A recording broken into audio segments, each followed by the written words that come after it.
네, 12월의 첫 거래일입니다. 스마일 일정도 산타 무늬로 바뀌었네요. 자, 오늘 우리 주식시장에 어떤 영향이 있을지 미리 점검하겠습니다. 유스탁의 유창희 대표입니다. 어서 오십시오. 안녕하십니까.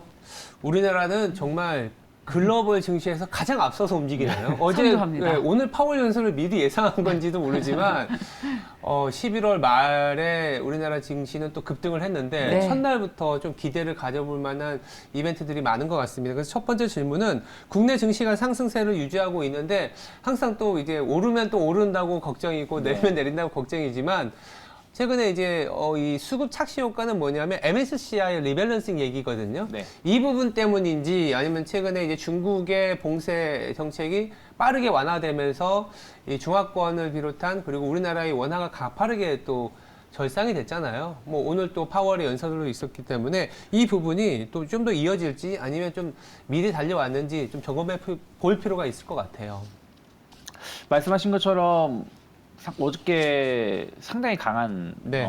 하루를 보냈습니다. 왜 그러냐면 미국이 결국엔 지금 올라와서 다행인 것이지 그저께까지만 하더라도 상당히 불안한 모습을 보여줬었거든요. 그런 상황에서 어제 우리나라가 그저께도 강했고 어제는 약세 출발했다가 바로 상승 전환되면서 1.6% 정도 상승을 했는데 말씀하신 것처럼 뭐 MSCI 리밸런싱 자금이 들어온 게 맞죠. 외국인들이 거의 1조 원 정도를 매수를 한 거니까요. 특히 동시호가 때 4천억 가까이, 4천억 이상이죠. 4천억 이상의 추가적인 매수세가 유입되었고, 거기다가 이제 중국 봉쇄 완화에 대한 어떤 기대감들.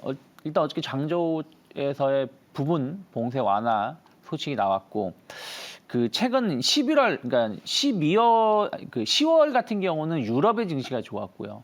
11월은 아시아 증시가 좋았다고 합니다. 상당히 다른 국가 대비해서 선전을 했다고 하는데 예를 들어서 뭐 홍콩 같은 경우는 11월 한 달만 거의 27% 가까운 상승을 보여줬고요. 우리나라 같은 경우도 상당히 한 달 기준으로 친다라면 한 7%, 7에서 8% 정도의 상승을 보여줬습니다. 그러니까 10월 달보다 오히려 11월에 상승이 더 가파랐다고 보고 있고요. 그래서 이러한 상대적인 아시아 증시의 강세가 약간 이제 아시아 증시는 약간 경기 민감주 뭐 이런 쪽으로 섹터로 좀 분류가 되다 보니까 앞으로 좀 개선될 수 있다는 어떤 기대감들이 조금 더 외국인들의 자금이 유입되지 않았나 판단을 좀 하고 있습니다. 그것 중에 하나가 아까 먼저 말씀하셨지만 우리나라 같은 경우도 이제 한국은행이 금리를 거의 이제 인상을 마무리한다라는 발언을 했었고 어제 같은 경우 방금 나온 기자회견에서도 보면 금리 인상이 거의 종결되는 것 같은 발언을 해주었죠. 그러니까 금리 인상이 거의 끝나가고 있다라는 의견들이 계속해서 지난 10월부터 나왔었고 그러한 것들이 좀 아시아 증시에 대한 어떤 관심을 좀 높이지 않나 판단을 좀 하고 있습니다. 거기다가 중국의 경기 부양에 대한 어떤 기대감들 이러한 것들이 외국인들의 투심을 자극했고요. 10월부터 두 달 동안 외국인들이 우리나라 증시에 7조 2천억 정도 순매수를 했는데 11월 한 달만 본다라면 3조 9천억 거의 4조 원 정도 순매수를 해줬습니다. 그래서 저는 뭐 이러한 매수세가 오늘 갑자기 뭐 마이너스 1조 원이 나올 가능성은 없다. 웬만한 악재가 나오지 않는다라면 외국인들 수급은 뭐 조금이라도 매수 우위가 좀 더 나올 수 있다고 생각하고 있기 때문에 일단 추가적인 상승을 기대하실 필요가 있다 생각하고 있고 어찌됐든 외국인들 수급이 어저께 집중된 쪽을 보면 일단 IT 반도체 부품 쪽이에요. 그러면은 이쪽은 조금 더 갈 수 있다고 보고요. 그리고 약간 가격적인 부담감은 있지만 2차전지 셀 이쪽도 좀 매수가 들어왔다라고 보고 있고요. 그리고 성장주하고 컨텐츠 관련된 종목군들도 조용히 좀 매수가 좀 들어와 줬기 때문에 뭐 이런 쪽에 대한 어떤 추가적인 상승을 좀 기대해 볼 수 있고요. 다만 저는 중국 모멘텀 관련해 가지고 뭐 화장품이라든지 이런 섹터는 조금 상승은 좀 제한적이지 않을까. 만약에 뭐 리오프닝에서 뭐 여행주들을 좀 본다는 거는 나쁘지 않겠습니다만은 그전하고 좀 다르게 중국 소비주 관련해서는 조금은 단기적으로 많이 오른 감이 없지 않나 생각하고 있습니다. 중국 소비주는 그럼 가격적인 부담 때문에 그러신 건가요? 그 절대적으로 보면 여전히 굉장히 밸류에이션이 낮습니다. 네. 예. 근데 예를 들어서 저는 화장품주들은 조금 보수적으로 보고 있거든요. 그러니까 계속 뭐 말씀드렸습니다만 중국 사람들이 우리나라 화장품에 대해서 관심도가 예전보다 많이 떨어져 있는 부분들이 있는데 단순하게 리오프닝이 될 수 있다. 그러니까 규제가 완화될 수 있다는 기대감으로 좀 많이 오른 감이 좀 있거든요. 물론 이제 미용이라든지 헬스케어 쪽을 좀 다르게 볼 수 있겠습니다만은 어찌되었든 좀 과도하게 오른 감이 있다. 아직 근데 중국이 경제 봉쇄를 완화한 것도 아니고 이게 지금 내년 3월이냐 뭐 5월이냐 뭐 계속 설왕설래가 좀 있기 때문에 이런 거에 대한 어떤 차익성 매물은 좀 나올 수 있지 않을까 판단하고 있습니다. 네, 중국은 지금 그렇지 않아도 시위가 격화되고 있는데 장점인 전 국가주석의 사망이 이 시위를 더 격화시킬지 정부와 어떤 시민들 간의 대립이 더 격화될지에 대한 문제는 잠시 후 저희 투데이 인사이트 시간에서 보다 더 깊게 다루려고 합니다. 자, 그렇다면 앞서 말씀해 주셨던 것처럼 어제 우리 증시가 오르니까 기존의 주도주였던 반도체 2차 전지 맞아요. 대형주 중심으로 올랐고 네. 이런 어떤 틈새로 올랐던 중국 관련 네. 주식들은 또 많이 떨어졌고 컨텐츠를 제작하는 회사들도 어제는 좀 하락폭이 컸어요. 그러다 보니까 연말 랠리, 산타 랠리가 오게 되면 어제 우리 시장을 올렸던 이런 기존의 주도주들이 계속 시장을 주도할지에 대한 의문을 가지고 다음 이슈로 이어가 보도록 하겠습니다. 네.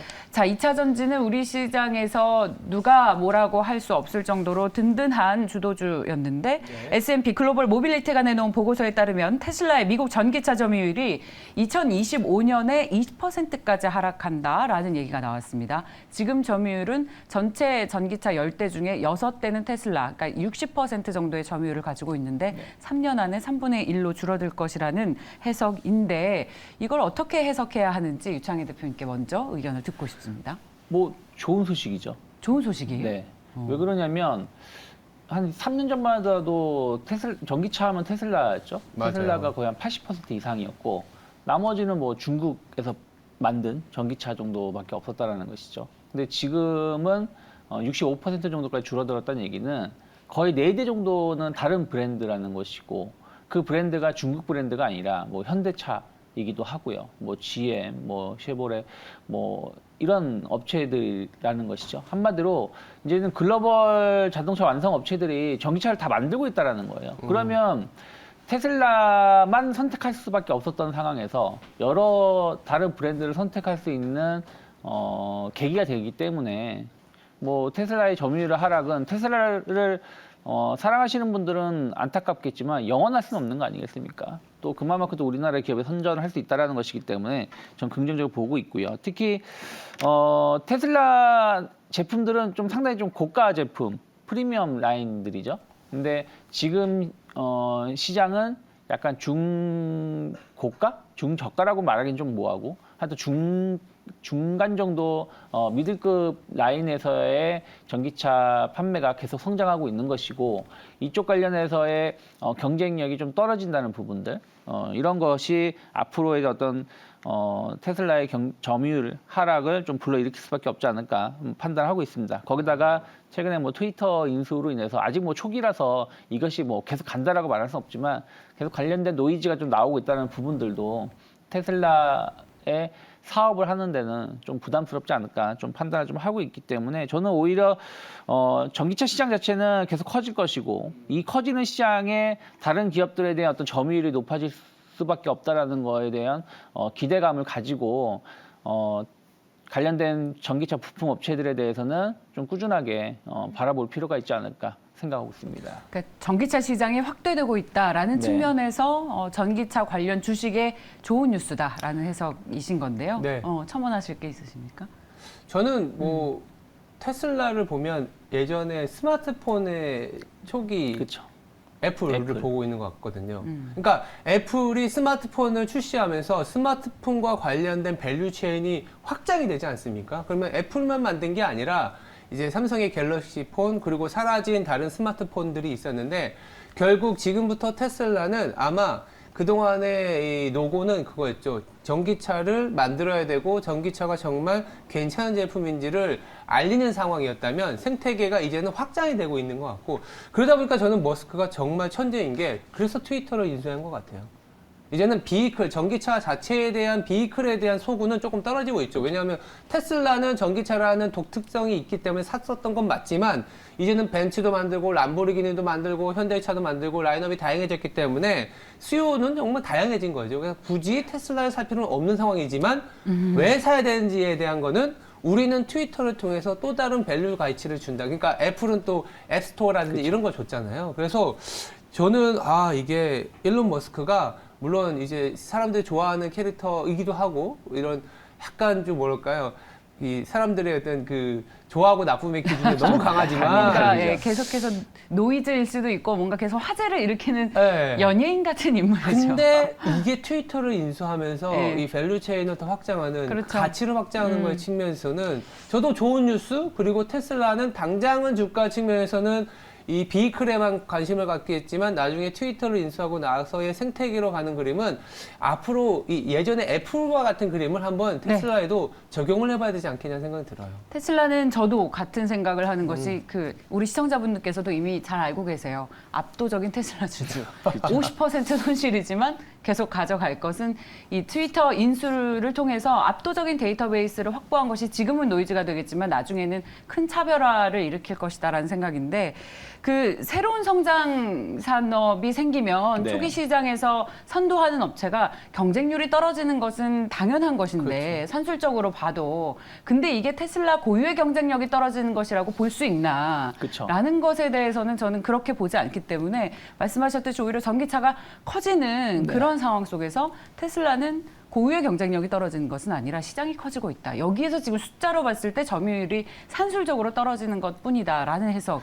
그렇죠. 그러니까 예를 들어서 그냥 단순하게 예. 그러니까 100대 정도만 지금처럼 전기차 판매 비율이 뭐 10% 정도도 안 되는 상황에서의 점유율이 20%로 떨어진다라면 이건 문제가 생기겠지만 전기차의 비중 자체가 앞으로 30%, 50%, 60% 늘어날 것이고 여기서 점유율이 떨어지는 것이기 때문에 전체 판매량은 계속해서 늘어날 것이라는 것이죠. 그러니까 그런 측면에서 보신다라면 테슬라의 주가에 무조건 악재가 될 수 있다라고 말할 필요는 없다 생각하고 있어요. 하지만 어찌되었든 경쟁이 치열해지는 것이고 또 과연 애플과 같은 그러니까 테슬라가 노리는 건 말씀하신 것처럼 애플과 같은 어떤 생태계를 노리는 것이지만 애플의 생태계랑 또 다른 부분들이 좀 있는 것도 사실이기 때문에 이것이 이제 어떻게 성과를 보여줄 수 있을지는 앞으로 2, 3년 안에 좀 지켜봐야 되지 않을까 판단하고 있습니다. 네.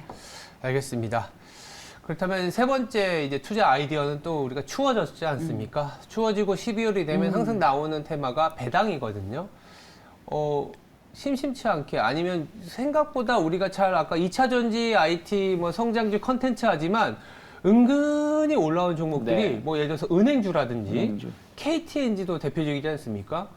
배당주들이 이게 약간 걱정을 하지 않으면서도 수익이 나는 그런 역할을 하고 있어요. 지금이라도 배당주의 달이기 때문에 이 고배당주를 좀 노려야 되는지 이 부분 좀 짚어볼 필요가 있을 것 같아요. 그쵸. 어떻게 보면 이제 마지막 배당 시기죠. 요즘에 금리가 많이 올라서 뭐 배당의 메리트가 있냐 없냐 따질 수도 있겠습니다만은 그래도 한두 달 투자해서 높은 배당 수익을 얻는 것은 충분히 매력적이다 판단을 좀 하고 있어요.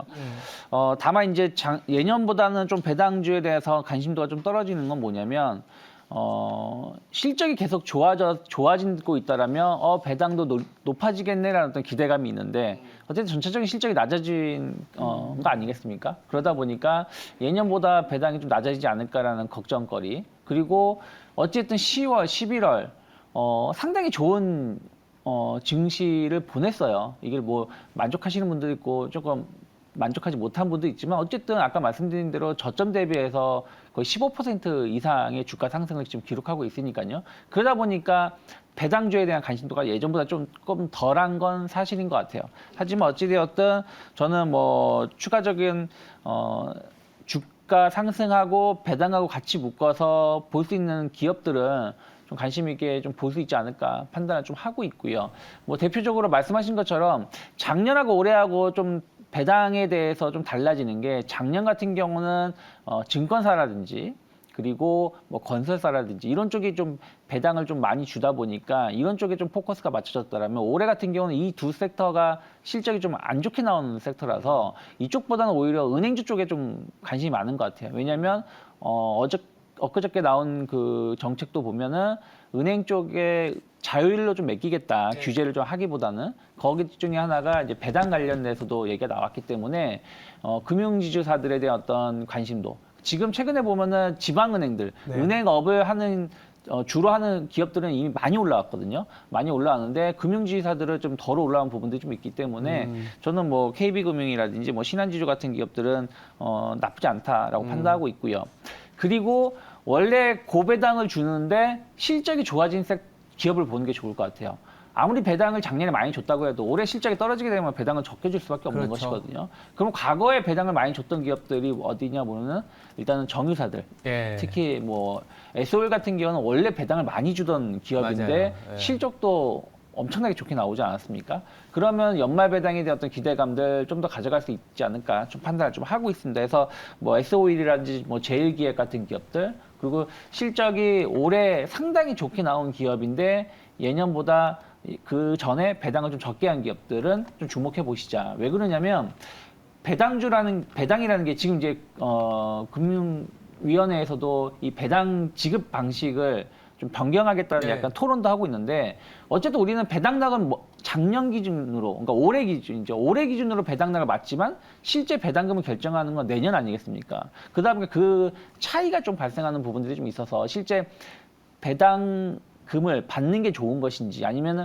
배당일 전에 매도라는 게 좋은 것인지에 대한 어떤 설왕설래는 계속 있는 부분들이 좀 있기 때문에 일단은 실적이 좋게 나와주면서 예전에 과거에 배당을 좀 많이 했었던 기업들을 좀 선별해서 좀 공략해 보시면 상대적으로 좋지 않을까 판단하고 있습니다. 네. 찾아봤더니 우리 금융지주가 배당률이 무려 8%가 네, 맞아요. 네. 저번에 이제 메리츠 금융 얘기했을 때 예. 우리 금융지주 아, 말씀하셨죠? 야, 그리고 각종 금융지주들이 8%고 기업은행, 하나금융지주도 7%, SK텔레콤 6%, 신한지주 6%. 와, 배당률이 굉장히 높네요. 네. 자, 배당주에 대한 투자 아이디어까지 살펴봤습니다. 유스탁의 유창희 대표였습니다. 고맙습니다. 감사합니다.